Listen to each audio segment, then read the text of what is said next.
위글리프 성경의 번역자이고 브라질 사람들에게 성자 추앙을 받았던 더그 멜란드 선교사 부부의 이야기입니다. 이분들이 아메리카 인디언들이 살고 있는 폴리오라고 하는 아주 오지 마을에 들어갑니다. 거기서 의료 활동을 하게 되었는데 그들이 그곳에서 이렇게 의료 활동을 하면서 인디언들을 섬겼을 때 4번씩이나 그들을 부르는 인디언들의 호칭이 달라졌다고 그럽니다. 처음에 들어갔을 때는 그들 부부를 백인으로 부르게 됩니다. 이 백인이라고 하는 호칭 속에는 인디언들의 땅을 강탈하고 또 그 인디언들을 너무 괴롭히고 그러니까 백인에 대한 증오심이 가득했던 그러한 인디언들이 처음에 들어갔을 때 저들도 그들과 다름없는 백인이다 이렇게 불렀다는 거지요. 근데 세월이 점점 지나면서 이 부부가 당시에 사람들이 질병으로 죽어져 갈 때 그 인디언들의 질병을 갖다 정성껏 돌보고 치료해 주었더니 이 사람들은 존경할 만한 인디언이다. 그래서 존경할 만한 인디언으로 이름을 바꿔서 부르게 됩니다. 세월이 점점 지나면서 그들은 생각을 합니다. 여기에 있는 폴리오마을에 있는 그 인디언들과 똑같은 옷을 입자. 그리고 같은 음식을 먹자. 그리고 언어도 백인들의 말을 쓰지 않고 인디언들의 말을 갖다 그대로 사용을 하게 됩니다.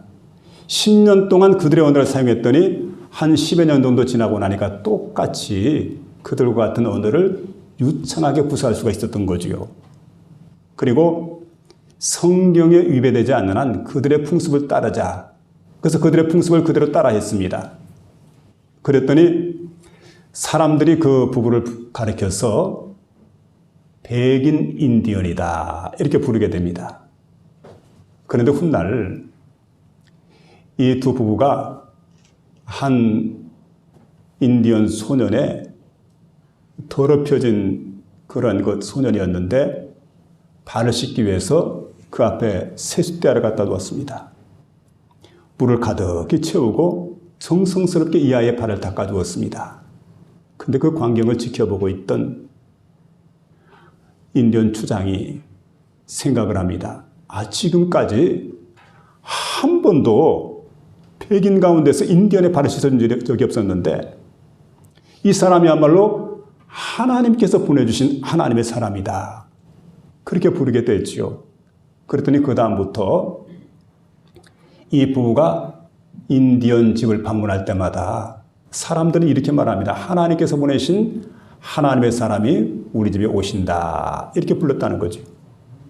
그때부터 하나님의 사람으로 그들의 명칭이 바뀌어지게 됩니다. 여러분 그렇습니다.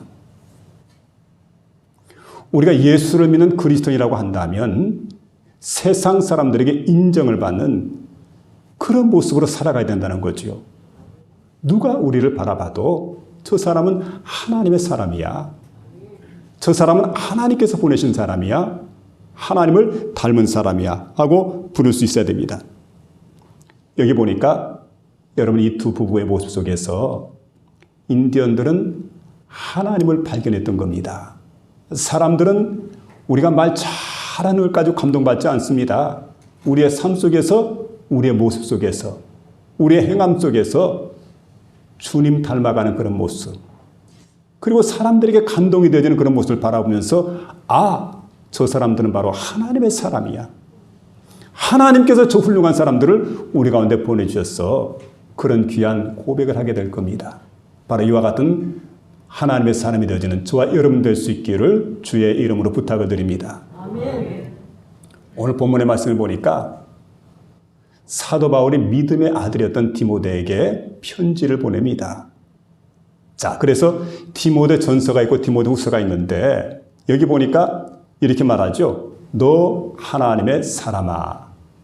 하나님의 사람이라고 하는 말은 안드로페 데우 원어가 그런데 이게 무슨 말이냐면 구약 성경에 보니까 하나님의 사람 할 때는 여러분 잘 아는 모세에게 다윗에게, 그러니까 지도자들에게 하나님의 사람이라고 하는 그 호칭이 붙여졌고, 그리고 소수의 선지자 사무엘이라든지 엘리야 선자에게 하나님의 사람이라고 하는 그 호칭이 붙었습니다. 그런데 신약 성경을 보니까 성수관 신앙인을 가리켜서 하나님의 사람, 그리고 오늘 본문에 나타난 디모데를 가리켜서 하나님의 사람이라고 이렇게 기록이 되어져 있습니다. 그러니까 여러분, 하나님의 사람이라고 하는 의미는 뭘까요?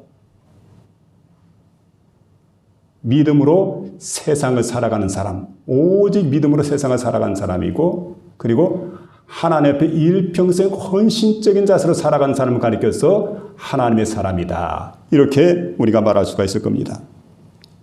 더 중요한 것은 하나님이 내리시는 평가입니다. 하나님께서 인정하시고 하나님께서 특별히 사명을 주시고 그 사람을 붙드셔서 여러분 하나님의 사역을 감당케 하시는 이런 사람을 가리켜서 하나님의 사람 이렇게 말하게 되는데, 하나님의 사람은 말을 하는 것이 하나님 말씀을 하는 겁니다. 그 듣는 사람들이 감동이 되어져요. 듣는 사람들에게 은혜를 끼치게 되고 또 그 말이 사람 생명을 살리게 되는 그런 놀라운 역사가 그 말 속에 나타나야 되는 거지요. 그래 그의 모습 속에서 하나님의 모습을, 그리스도 예수의 모습을 보일 수 있도록 그렇게 살아간 사람이 바로 하나님의 사람인데, 그래서 오늘 이 시간 저와 여러분이 하나님의 사람이 되어지기를 원합니다. 그러면 하나님의 사람이란 도대체 어떤 사람인가? 오늘 본문을 통해서 세 가지 귀한 말씀을 들려주고 있는데, 이 말씀을 듣는 가운데 저와 여러분의 마음속에 크신 은혜가 임할 수 있기를 주의 이름으로 부탁을 드립니다. 먼저는 선한 싸움을 싸우라 하는 그런 말씀을 우리 들려주고 있습니다. 오직 너 하나님의 사람은 이것들을 피하고 의와 경건과 사랑과 믿음과 인내와 온유를 쫓으며 믿음의 선한 싸움을 싸우라, 이렇게 말씀해 주고 있습니다. 알렉산더 대왕이 있습니다. 근데 그 친구가 어떤 날 알렉산더 대왕에게 사냥개 2마리를 선물로 줬습니다.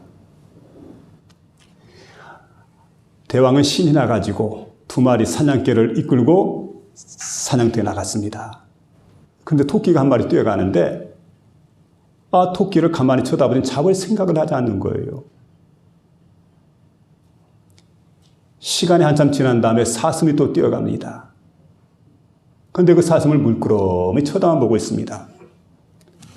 이번에도 잡으려고 생각하지 않아요. 그래 대왕이 화가 났습니다. 세상에 뭐 이런 것들이 있나 생각을 하고는 아무리 쫓아도 따라갈 생각을 하잖아요.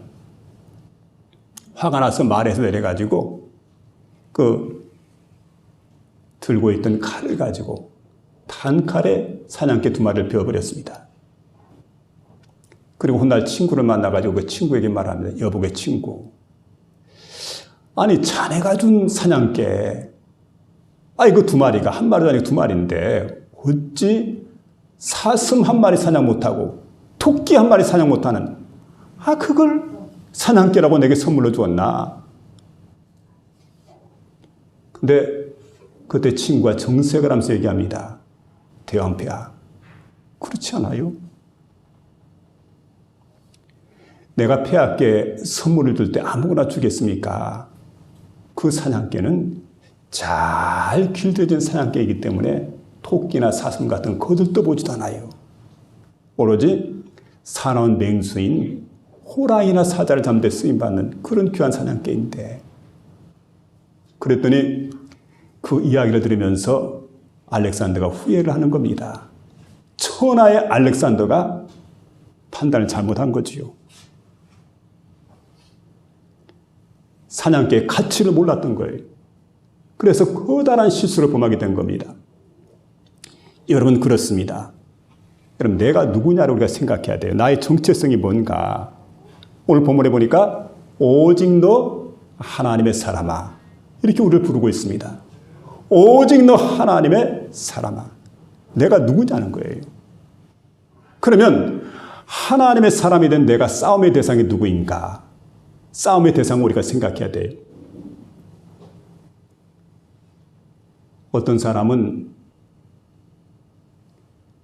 나를 괴롭히고 힘들게 하는 사람, 이 사람이 내게 싸움의 대상이다. 이렇게 생각하는 사람이 있어요.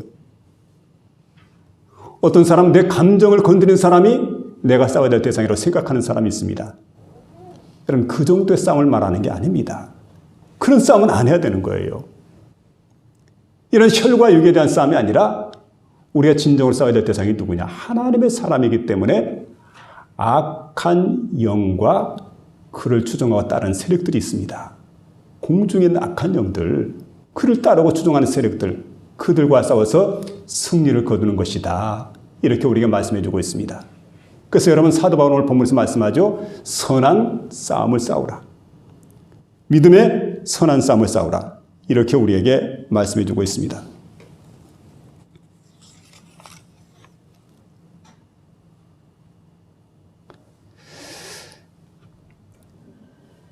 그리고 여러분, 우리 종교 개혁을 일으켰던 장깔뱅이라고 하는 분이 있습니다. 이분은 이렇게 말하죠.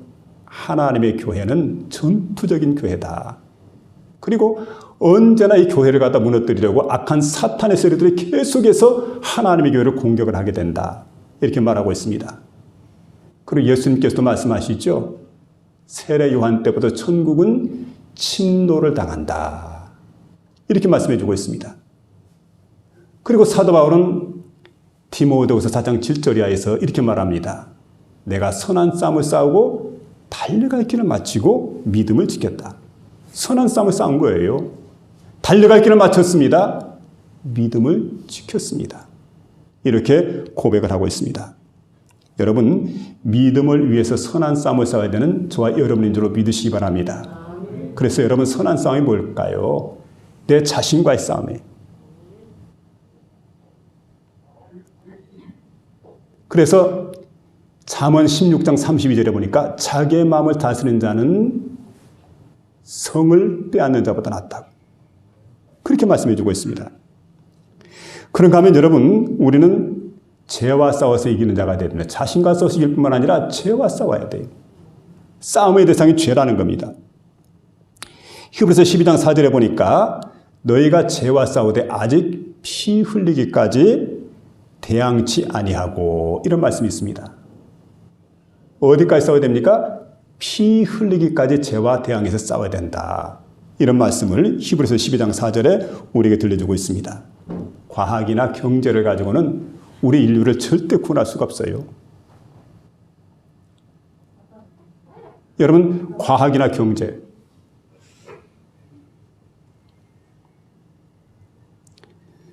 오히려 이러한 문명이 죄와 연결되어 있어서 더 강한 죄를 낳게 되고 더 큰 문제를 만들어내고 있습니다. 그렇기 때문에 우리 주님께서 우리의 죄로 인해서 피 흘려 죽기까지 싸워라. 이렇게 말씀하신 바로 자신이 우리의 죄 때문에 피 흘려 죽기까지 싸우셨어요. 그리고 승리하셨습니다. 그리고 우리에게 구원을 주셨기 때문에 우리에게 말씀해 주시고 있습니다. 너희가 죄와 싸우되 피 흘려서 죽기까지, 죄에 대해서 죽기까지 철저하게 싸워야 된다. 이렇게 우리가 말씀해 주고 있죠. 여러분, 우리의 싸움의 대상은 바로 죄인 줄로 믿으며 살아가시길 바랍니다. 아멘. 그런가 하면 사단과 싸워서 우리가 승리를 거둬야 돼요. 우리 예수님께서 공생애를 시작하시기 전에 40일 동안 줄이셨습니다. 그때 마귀 사단과 싸우게 됩니다. 그리고 보기 좋게 마귀 사탄을 갖다 세력을 꺾으셨습니다. 이기셨습니다. 승리하셨습니다. 그래서 에베소 6장 12절에 보니까 우리의 씨름은 혈과 육에 대한 것이 아니요, 정사와 권세와 이 어둠의 세상 주관자들과 대항하여 싸워서 이기는 것이라고 말씀해 주고 있습니다. 그런 거로 너희가 전신갑주를 취하라. 서서 진리의 허리띠를 띠고 의의 호심경을 붙이게 되고 평안의 복음에 예비한 것으로 신발을 신게 되고 모든 것 위에 믿음의 방패를 가지고 그리고 구원의 투구를 쓰고 성령의 검, 곧 말씀의 검을 가져라. 하나님의 전신갑주로 완전히 우리가 무장을 하는 거지요. 그리고 싸움의 대상이 누굽니까? 원수마귀 사탄을 대항해서 우리가 싸워서 이기는 겁니다. 사탄과 싸워야 된다. 그래서 여러분, 찬송 시인은 노래를 합니다. 험하고 높은 이 길을 쌓으며 나아갑니다. 험하고 높은 이 길이. 요한계시록 2장 7절에 보니까 이기는 그에게는 내가 하나님의 낙원에 있는 생명나무의 과실을 주어 먹게 하리라. 계시록 3장 5절에 보니까 이기는 자는 이와 같이 흰옷을 입을 것이요 내가 그 이름을 생명책에서 반드시 흐리지 아니하고 그 이름을 내 아버지 앞과 그 천사들 앞에서 시인하리라. 이렇게 말씀해 줍니다. 여러분, 우리는 금년 한 해 동안 수많은 영적 전쟁을 치러야 됩니다. 그 많은 영적 전쟁이 우리 앞에 있는데 영적 전쟁에서 승리할 수 있도록 선한 싸움을 싸워 가시는 저와 여러분 될 수 있기를 주의 이름으로 부탁을 드립니다. 두 번째는 소망을 두라고 하는 말씀인데 바울은 이렇게 말하죠. 소망을 하나님께 두라. 이 세대의 부한자들 명하에 마음을 높이지 말고 정함이 없는 재물에 소망을 두지 말고 오직 모든 것을 후히 주사 누리게 하시는 하나님께 소망을 두라. 이렇게 말씀해 주고 있습니다. 그러니까 여기 보면 정함이 없다 이렇게 말하죠. 재물은 정함이 없습니다. 이 정함이 없다고 하는 말은 아델로테티라고 하는 그 원어인데 이 말은 바로 이제 불확실하다는 말입니다. 불안정하다. 그리고 소망을 두라고 하는 말은 하나님을 전적으로 신뢰하라고 하는 그런 말입니다. 교황 이노센트 3세가 있습니다.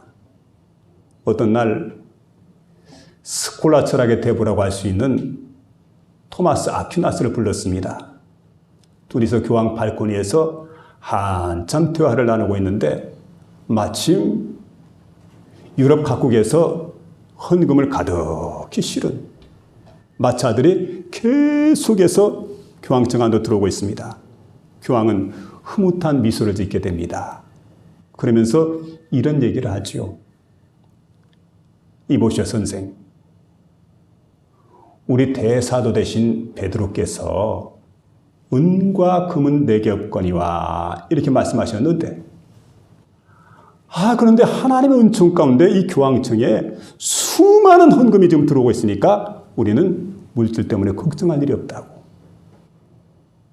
그때 토마스 아퀴나스가 이렇게 말합니다. 폐하 그렇습니까?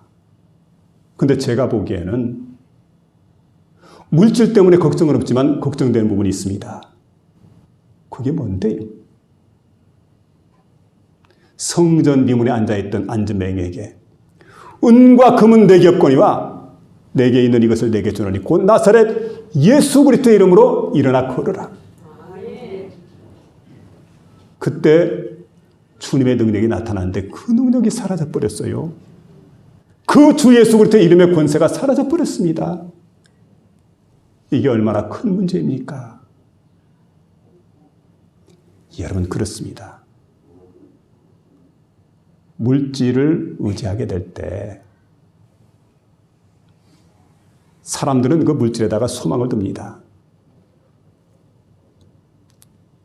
그리고 이 물질이 많아지게 되고 부유해지게 되면 자기 마음을 높이게 돼요.